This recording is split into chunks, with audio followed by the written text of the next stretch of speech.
Sa buhay ko, sabihin mo ngayon, ako na lang ba at wala na siya? Sinabi mo, hindi ako mahalaga, ngunit alam mo,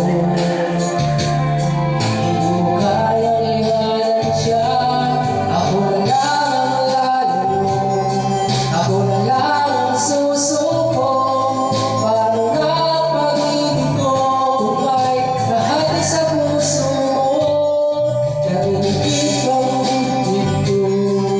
Hindi ako makahinga, hindi ko